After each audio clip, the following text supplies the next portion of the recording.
चलिए सीधा मुद्दे पर आते हैं।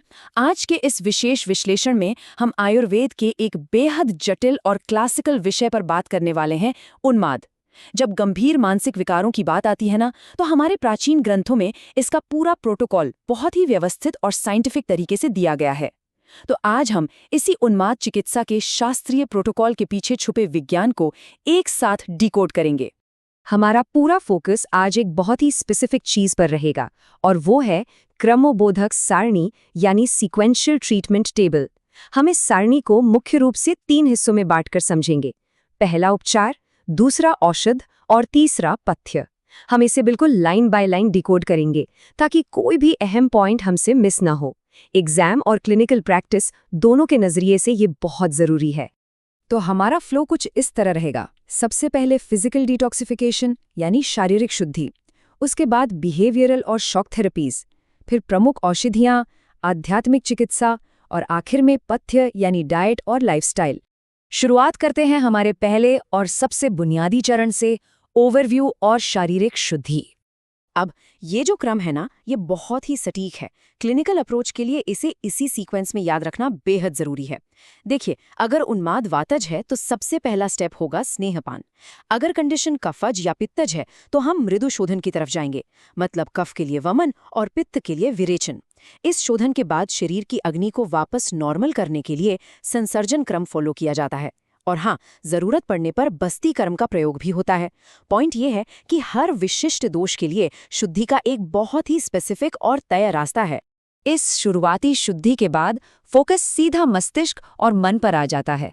अगर बुद्धि और स्मृति में अभी भी कंफ्यूजन है तो शंख प्रदेश यानी हमारी कनपटी और केश संधि यानी हेयर लाइन पर सिरावेद मतलब ब्लड लेटिंग की जाती है। इसके साथ ही खोई हुई याददाश्त को वापस लाने के लिए प्रलेप, उत्सादन और धूमन जैसी थेरेपीज का इस्तेमाल होता है।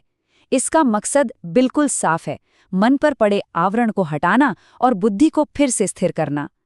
चलिए अब बढ़ते हैं हमारे दूसरे चरण की तरफ, बिहेवियरल और शॉक ट्रीटमेंट्स। और ये चीज़ बड़ी ही दिलचस्प है। प्राचीन काल में सिवियर साइकियाट्रिक एपिसोड्स को ब्रेक करने के लिए कितने इंटेंस शॉक ट्रीटमेंट्स यूज होते थे। हिंसक रोगी को एक ऐसे अंधेरे कमरे में रखा जाता था जहां उसे चोट पहुंचाने वाली कोई भी चीज, जैसे हथियार या पत्थर, ना हो। खुद को या दूसरों को नुकसान ना पहुंचाए, इसलिए उसे बांधने का भी निर्देश है। लेकिन सबसे चौंकाने वाली बात है उनकी स्टार्टल या शॉक थेरेपी। पेशेंट को डराने के लिए बिना जहर वाले सांपों या फिर ट्रेन शेरों और हाथियों का इस्तेमाल किया जाता था। सोचिए जरा, यहाँ तक कि नकली चोर, नकली पुलिस या फांसी की झूठी सजा का नाटक करके मेंटल शॉक दिया जाता था। इसके अलावा गर्म लोहे से दागना, तेज धूप में रखना या तीखे तेल की मालिश, ये सभी उद्वेजक चिकित्साएं दी जाती थीं। इसका एक ही लॉजिक था, उस खतरनाक मानसिक लूप को तोड़ना जिसमें पेशेंट बुरी तरह फंसा हुआ है।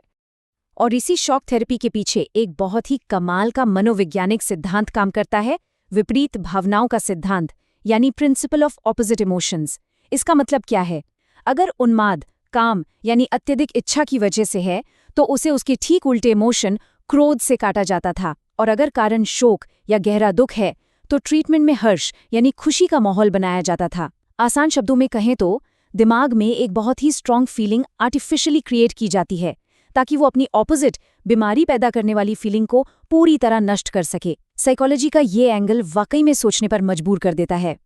तो बिहेवियरल इंटरवेंशन के बाद अब बात करते हैं तीसरे हिस्से की, प्रमुख औषधियाँ यानी मेडिसिनल फॉर्मुलेशंस।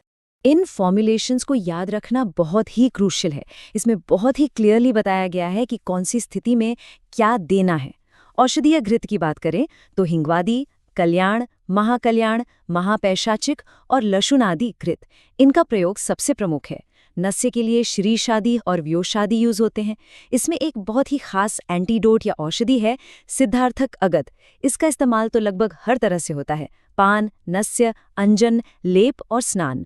और हाँ, अगर उन्माद पित्तज है तो उसके लिए महातिक्तक घृत, जीवनीय घृत और मिश्र स्नेह का खास तौर पर प्रिस्क्रिप्शन है। ये एक पूरा मेंटल मैप है जिसे दिमाग में रखना चाहिए।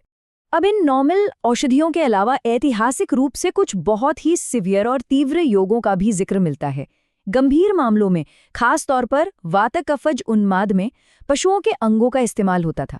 जैसे उल्लू, बिल्ली, सियार और कुत्ते के पित्त, रक्त, नाखून और त्वचा का यूज करके खास तरह का स्नान, अंजन और धूमन किया जाता था। एकेडमिकली देखा जाए तो ये उस दौर का एक बहुत ही एग्रेसिव तरीका था ब्रेन को स्ट्रॉन्ग स्टिमुलेशन देने का। चलिए अब रुख करते हैं हमारे चौथे सेक्शन की ओर, आध्यात्मिक चिकित्सा और रिस्ट्रिक्शंस। यहाँ बात हो रही है भूतोन्माद की। जब बीमारी का कारण फिजिकल ना होकर कोई बाहरी या अलौकिक शक्ति मानी जाती है, तब हम दैव्यपाश्रय चिकित्सा का सहारा लेते हैं। ये एक बहुत ही इम्पॉर्टेंट टर्म है। इसमें भौतिक दवाइयों की बजाय देवताओं की पूजा, हवन, शांति कर्म, स्वस्ति वाचन और बलि या उपहार देने जैसे आध्यात्मिक तरीके अपनाए जाते हैं। और सिर्फ यही नहीं, पेशेंट को सत्य बोलना, अच्छे आचरण का पालन करना और व्रत रखना भी सिखाया जाता है। ये बेसिकली मन और आत्मा को अंदर से शांत करने का एक पूरा फिलोसॉफिकल प्रोटोकॉल है। लेकिन ध्यान दीजिए, यहीं पर एक बहुत ही स्ट्रिक्ट क्लिनिकल वार्निंग भी है। देवोन्माद यानी देवों, ऋषियों या गंधर्वों के प्रभाव से होने वाले उन्माद में किसी भी तरह का तीक्ष्ण कर्म बिल्कुल मना है। इस कंडीशन में तीक्ष्ण अंजन या तीक्ष्ण नस्य का प्रयोग पूरी तरह से वर्जित है। ये इस बात का बहुत बड़ा सबूत है कि हर तरह के उन्माद में आक्रामक ट्रीटमेंट नहीं दिया जा सकता। कुछ स्पेसिफिक केसेस में बहुत ही सौम्य और रिस्पेक्टफुल अप्रोच ही काम आती है। तो अब एक सवाल उठता है, हमने शरीर को डिटॉक्स कर लिया, बिहेवियर को शॉक से कंट्रोल कर लिया और दवाइयां भी दे दी, दोष दूर हो गए और मन स्थिर हो गया। लेकिन इस हीलिंग को, इस स्टेबिलिटी को लंबे समय तक मेंटेन कैसे रखा जाए? यहीं एंट्री होती है हमारे 5वें और आखिरी सेक्शन की, पथ्य यानी डाइट और लाइफस्टाइल गाइडलाइंस। यह सबसे क्रूशियल पॉइंट ये है कि रिकवरी के बाद का जो खाना है वो पचने में एकदम हल्का और मन को शांत करने वाला होना चाहिए।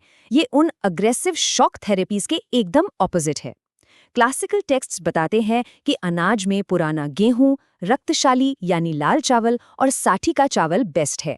दालों में मूंग दाल और सब्जियों में परवल को सबसे उत्तम माना गया है।